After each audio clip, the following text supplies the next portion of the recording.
I want to say thank you. Thank you to all of you for taking time out of your busy schedule to come here to the press conference. I was just informed that I have major competition because Olivia Chow's press conference is going on at the same time. So I want to say thank you. I really, really appreciate you being here today. So, let me introduce my family to you. Well, my better half, that they say, is Tim Armstrong, my husband. Now I'm going to start from my extreme left. So my first son, Jared Passard. His wife, Nazish Hussain. My next daughter-in-law is Damini Patel. And her husband, my second son, Justin Passard. Now, to my right, I have my third son, Michael Passard Thomas. And yes, I got a girl. My daughter, my fourth child, Amanda Passard Thomas. So this is my family. And I invited you here today because running for regional politics in the municipal election, you are going to be voting for an individual.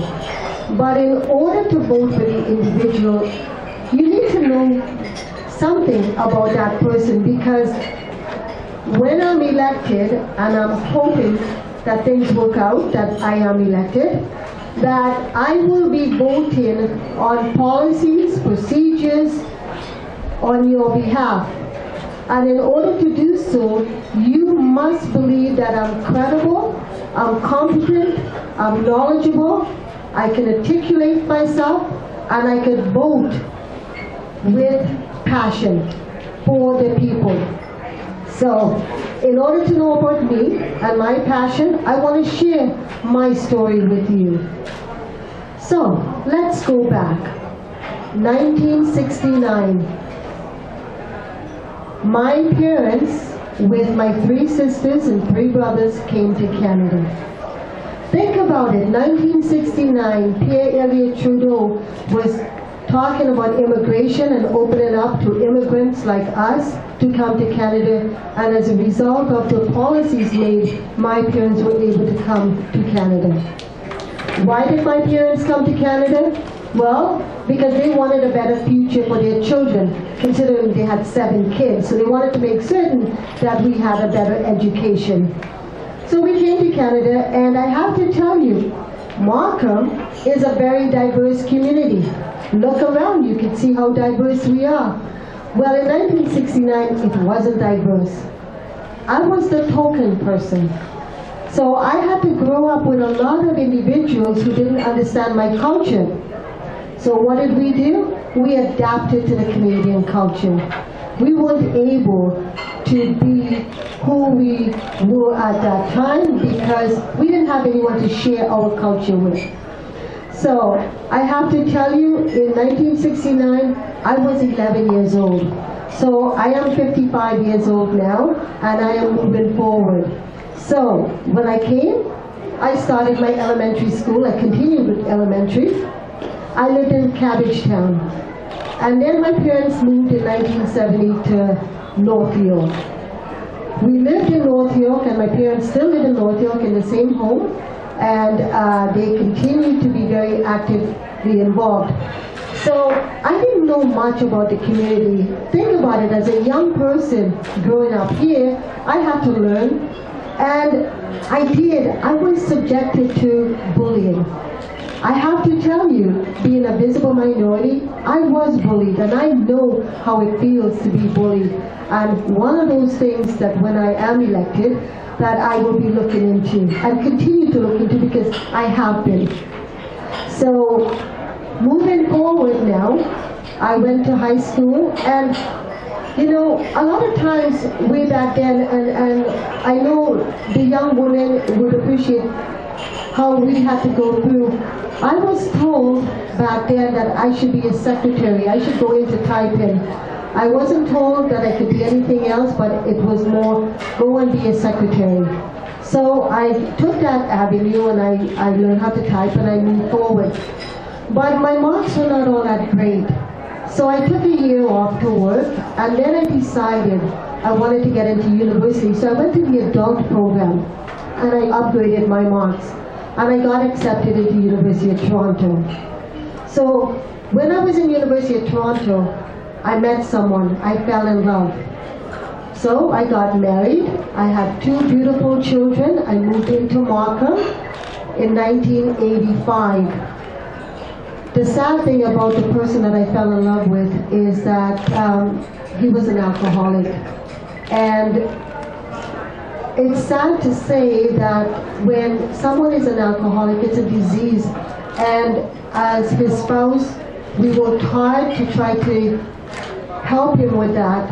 We had a lot of struggles, but when it came to the domestic violence and it escalated, I couldn't help but in 1985, December 26th, and I remember that, I had to leave to protect my family, and my family was, Jared was 3 years old, and Justin was only about 4 months old.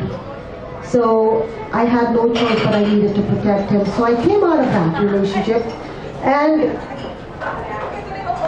I didn't know what to do.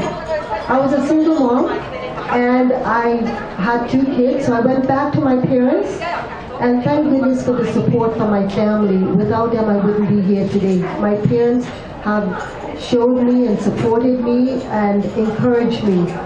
So I got this family values that we are a team. It is not one person, it's together. We will learn and we will move forward. So I embraced that. And when I got accepted into university and I wanted to continue with my education, first thing I said is that I wanted to do something different. And I have to say that, sadly, the criminal justice system did not work for me. It failed, and as a result, I said I wanted to change the world. Well, how many of us always say we want to change the world? Well, we know we can't change the world, but we can change something. And that was my journey. 1986, I went back to university as a single mom, and I went through the process. Now, would you believe that after completing, or just about to complete my 4th year at university, I went to a professor and I said, I need a reference letter because I've applied to law school. Do you know what I was told?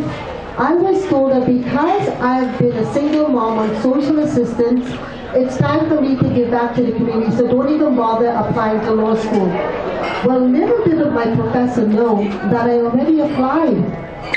And a week later, I got this letter of early acceptance at Queen's Law School. Now, you know, sometimes we think about, my goodness, here's this person who wants to not encourage me to move forward, and here I got this acceptance. Well, what do you think I wanted to do? I wanted to take the letter and I wanted to go show the professor that, look, I didn't need you after all. But I didn't do that because why should I do that? I know what I'm doing, I know the journey I'm in, so I move forward.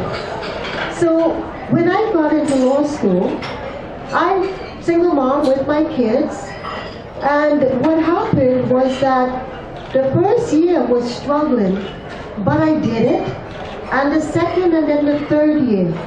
And I have to say to you, when I was at Queen's Law School in Kingston, Ontario, I also faced racism.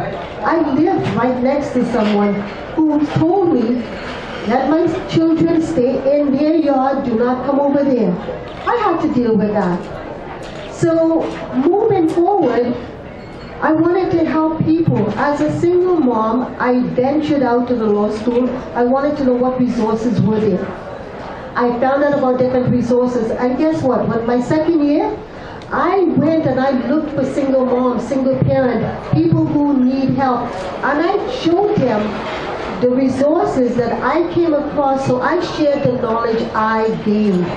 And that's what moving forward for me is all about, to share the knowledge that I have acquired. So when I graduated, to my surprise, my graduating class gave me the Spirit Award. And that is someone, you give the Spirit Award to somebody who has accomplished a lot. And being a single mom, working in the community, one of the things that I did do is I connected a daycare with the law school. Because I know as a single mom, you need to have daycare. And I was able to work hand in hand with the daycare and the law school so that they donate one free daycare space for an individual. So again, sharing information, helping others, working with people. When I came to Toronto in 1990, after having my law degree, I had to go through the bar admissions. I went through the bar admissions, and the day that I was called, and I could remember this, you know how sometimes those moments really stay with you forever? I went to my graduating class, June 23rd, 1995. I left my graduating class in the morning and I opened up my own office. Now, I'm a sole practitioner. I opened it up, I had my office, and I started. And I was on my own. A lot of times, individuals, we are intimidated, we're afraid to be on our own, especially, when you know your income is rely on how much you can do on your own. So I opened up my practice and I served the community, and I continue to serve the community. My first client, I have to tell you, my first client was a young person. A year and a half later, she truly appreciated what I have done. And a year and a half later, she came back and she got me this pot, a plant, and it had the same pattern as my wallpaper in my office. She took time to think about it, and I appreciated that gesture that she gave. So, why am I telling you this? Well, remember what I said? In order to vote as a regional council, you gotta believe in me. You gotta know about my struggles, and you gotta know how did I manage, how did I balance being a single mom in law school on social assistance, coming out of that, opening up my own practice, and today, look what I have, my beautiful, great family. We are all proud of our family, and this is what it's all about. So, my dad has been a Lions for 40 years. The Lions the motto is we serve. So why would my dad be part of the Lions? It's because he believed in serving the community, and that's the value that carried on with me. So I became a Lions. I became a Rotary because it's service above self. I went into so many different organizations, not just one, but a variety, because in order to serve the community, you have to know the community. So from 1995 to now, I have worn so many different hats. I've been legal advisor, I continue to be legal advisor. I've been the chair of the Markham Arts Council. I've been the president of the Markham Unionville Rotary Club. I've been the chair for the youth committee for the Lions Club. My husband here has also been part of the community, working together.